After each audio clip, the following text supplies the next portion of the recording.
Halo brother, balik lagi di iBrother Channel. Dan pada episode kali ini gue akan coba untuk menjawab beberapa pertanyaan yang udah masuk di kolom komentar channel iBrother ataupun di sosial media kayak di TikTok, di Facebook, ataupun di Instagram. Dan kali ini tentu bahasanya adalah mengenai iPhone X Inter, karena masih banyak banget yang belum tahu tentang info-info X Inter.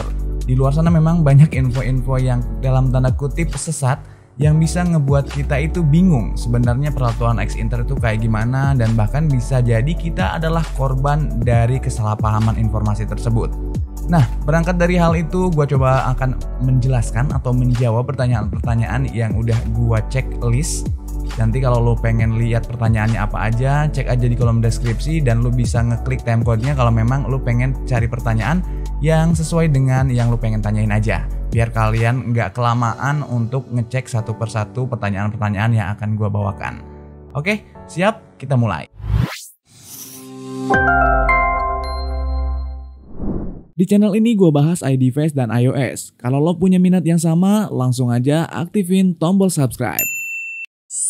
Oke, pertanyaan yang pertama dibuka dengan kalimat APK. Lo pernah nggak sih ngeliat di kolom komentar atau bahkan lo sendiri yang nanyain, Bang, untuk edit video pakai APK apa? Atau misalkan, Bang, untuk edit foto pakai APK apa? Atau yang lainnya kayak, Bang, APK yang bagus buat rekam suara pakai APK apa? Dan sebagainya. Tahu nggak sih lu kalau APK itu bukanlah kepanjangan dari aplikasi. Aplikasi itu disingkat app atau apps atau biasa kita sebut apps, itu baru namanya aplikasi. Kalau APK sendiri merupakan extension atau container dari file mentahan untuk software Android.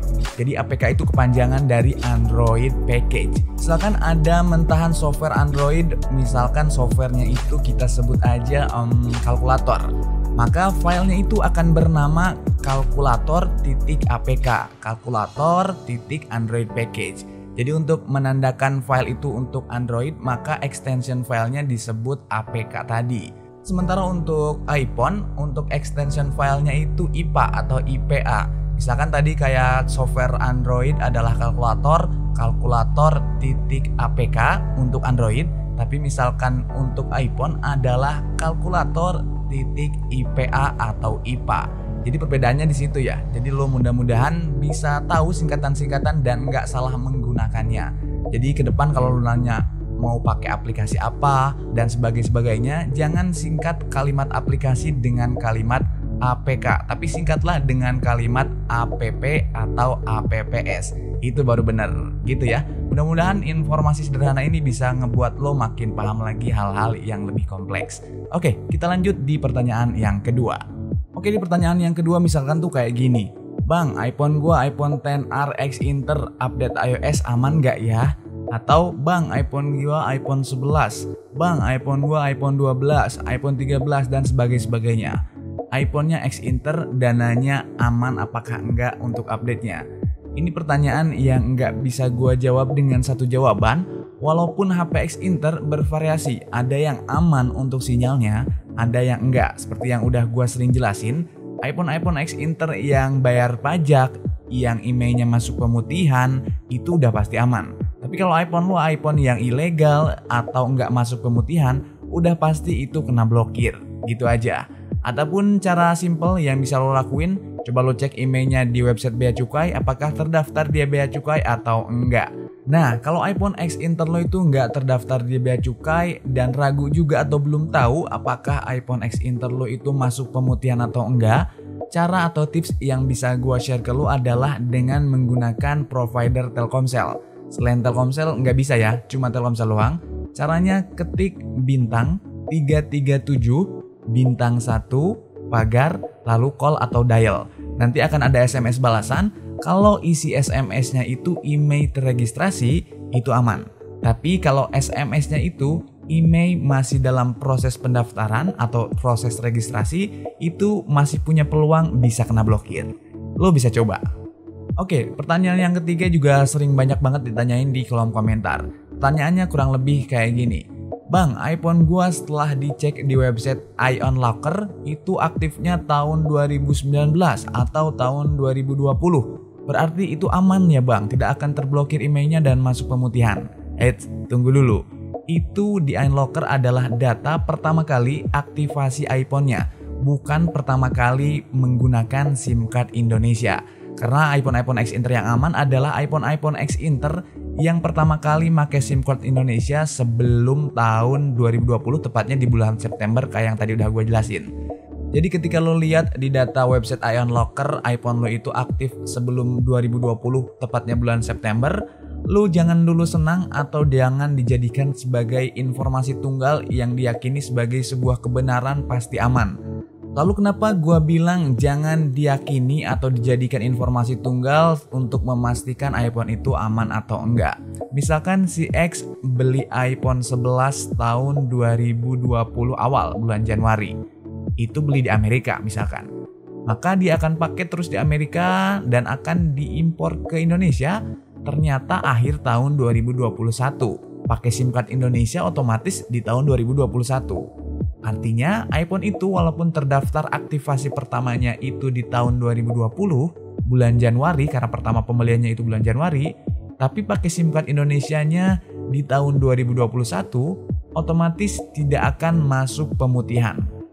Akan aman jika masuk emailnya di website Bea Cukai. Tapi ketika ternyata tidak masuk juga di website Bea Cukai, maka tidak akan aman emailnya. Alias gampang banget untuk diblokir. Pertanyaan berikutnya yang masih nyambung dengan pertanyaan yang ketiga tadi adalah gimana sih bang cara cek email yang masuk pemutihan? Sebetulnya ini nggak ada sistemnya yang pasti, nggak ada aplikasi atau website juga yang bisa ngelacak ini. Salah satu cara yang bisa lo lakuin, tips dari gua ketika lo mau beli iPhone X Inter yang second, lo coba tanya ke penjualnya. Lo tanya invoice-nya, dia beli tanggal berapa dan tahun berapa. Kalau lo udah ada invoice yang resmi, yang bener, yang original, bukan palsu, dan datanya itu ternyata dia beli langsung di Indonesia sebelum September 2020, kemungkinan besar itu aman banget. Gitu. Cara yang kedua adalah seperti yang tadi udah gue sampein, coba cek pakai provider Telkomsel bintang 337 bintang 1 pagar. Nanti akan ada SMS balasan. Kalau belum ada SMS balasan, dicoba lagi aja karena gratis dan gampang banget. Kita lanjut di pertanyaan yang kelima yang cukup juga banyak ditanyakan adalah apakah iPhone X Inter itu pasti kena blokir? Jawabannya enggak, tergantung iPhone X Internya. Sebetulnya kena blokir atau enggaknya itu bukan masalah X Inter atau bukan X Internya. Jadi alasannya itu bukanlah karena iPhone X Inter itu otomatis langsung diblokir. Yang jadi masalah adalah iPhone yang diblokir adalah iPhone X Inter yang masuk ke Indonesia lewat jalur ilegal yang enggak membayar pajak. Jadi kalau lo beli iPhone X Inter di luar lalu dibawa ke Indonesia dan bayar pajak, itu nggak ada masalah, aman. Sama aja kayak lo beli iPhone resmi. Atau misalkan lo nitip beli iPhone ke jasa titip yang biasa beredar di Indonesia kan udah cukup banyak kalau sekarang. Lo bisa minta bayarin pajak sama mereka, masuk ke Indonesia lo pakai aman-aman juga, nggak ada masalah. Jadi iPhone X Inter itu nggak semua kena blokir.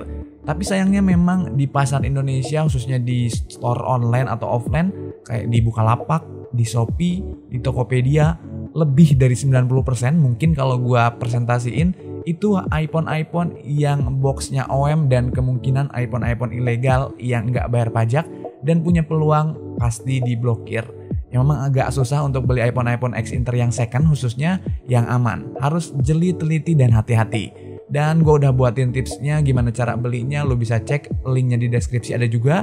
Atau cek juga link yang ada di atas. Lo coba klik aja tonton setelah tonton video ini. Lanjut di pertanyaan yang keenam. Pertanyaan ini juga nggak kalah seru. Pertanyaannya tuh kayak gini. Bang, minta rekomendasi toko online di Shopee atau Tokopedia yang X Inter tapi pasti aman. Gue selalu jawab, gue belum pernah nemu toko iPhone X Inter yang ada di marketplace itu resmi membayar pajak. Mayoritas banyaknya itu seperti yang tadi udah gue singgung, rata-rata boxnya OEM, aksesorisnya OEM, dan barangnya itu mereka beli biasanya impor berupa borongan, batangan dikaretin, diplastikin, lalu dipackage ulang pakai box-box yang OEM tadi dan dijual di Indonesia. Jadi kalau minta rekomendasi toko X Inter yang pasti aman, gue nggak tahu. Biasanya gue beli dari user Atau dari counter-counter kecil biasanya mereka punya iPhone X Inter yang memang boxnya original, earphone-nya original, chargernya original, dan memang itu bawaan juga iPhone yang full original biasanya itu punya peluang resmi dan aman gitu. Makanya coba cek lagi tips-tips gua tentang iPhone X Inter di channel ini biar lu makin paham lagi. Dan hati-hati dengan informasi-informasi yang salah yang kadang diberikan sama si seller. Lu perlu beberapa informasi tambahan untuk ngebandingin nih informasi mana yang bener. Jangan langsung percaya begitu aja gitu, oke? Pertanyaan yang keenam adalah pertanyaan yang bikin jidat gua mengkerit dan gak habis pikir. Kenapa sampai kejadian? Jadi beberapa user ada yang ngeluhin kalau dia beli resmi iBox atau Digimap tapi masih kena blokir dan sinyalnya hilang. Oke, gue akan coba share informasinya ke lu biar lu nggak ngegeneralisir antara X Inter ilegal dengan iPhone yang resmi tapi masih belum dapat sinyal. Gini, iPhone yang dibeli distributor resmi kayak iBox, Digimap, Story-i, atau sekarang ada yang baru GDN, Global Dana Pati Niaga, masuk ke Indonesia itu udah pasti include dengan pajak. Artinya kalau sudah include dengan pajak harusnya tidak diblokir. Lalu kenapa tidak dapat sinyal sama kayak iPhone X Inter yang ilegal? Jawabannya bukan karena masalah pajak, melainkan adalah masalah yang berbeda, yaitu masalah birokrasi registrasi IMEI antara distributor dan Kominfo. Ini menjadi PR banget sih untuk Kominfo segera merapihkan urusan ini biar kita nggak trust issue terhadap iPhone yang resmi dan akhirnya kita jadi males beli iPhone resmi diblokir, beli X Inter juga tetap diblokir. Tolong untuk pemerintah dan juga untuk distributor bisa memperbaiki pelayanan dan bisa mengupayakan sebaik mungkin kejadian ini secepat mungkin bisa diselesaikan.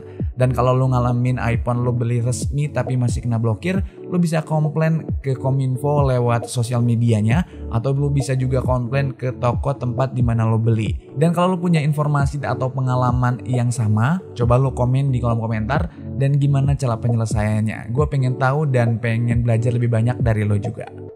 Terakhir, ada yang nanyain juga yang kayak gini. Bang, apakah iPhone itu ada yang dual nano SIM fisik? Jawabannya ada, tapi memang nggak banyak, hanya region tertentu aja. Region China dengan kode region CH_A dan region Hong Kong atau Macau dengan kode regionnya ZA_A. Kedua region itu pakai dual SIM fisik nano. Jadi ketika lo beli iPhone, coba cek regionnya region apa. Jangan-jangan iPhone lo itu iPhone yang dual SIM fisik, tapi lo malah nggak tahu. Karena gue pernah ngalamin ketika gue beli iPhone dengan region ZA_A, si seller bilangnya itu single fisik, nggak dual fisik. Setelah gue cek, slot SIM-nya juga dual fisik dan gue jelasin tentang informasi ini ke sellernya, akhirnya dia ternyata baru ngeh dan baru tahu. Jangan-jangan lu juga baru tahu ya? Coba komen aja di kolom komentar. Nah, itu aja informasi yang bisa gue share mengenai pertanyaan-pertanyaan yang masuk lewat sosial media ataupun lewat komentar di kolom komentar YouTube gue. Mohon maaf kalau ada informasi-informasi yang masih kurang jelas, masih salah-salah, atau mungkin lo mau nambahin informasi yang gue sampein. Feel free untuk menuliskan informasi-informasi tambahan dari apa yang udah gue jelasin, atau mungkin lo mau mengkoreksi, silahkan komen aja di kolom komentar. Dan kalau lo punya pengalaman tentang iPhone X Inter, lo punya tips dan lo punya hal-hal baru mengenai iPhone X Inter yang belum gue tahu, belum gue jelasin, lo ceritain aja di kolom komentar. Karena gue juga sangat butuh informasi dan feedback dari lo. Thank you for watching, see you next video, bye bye.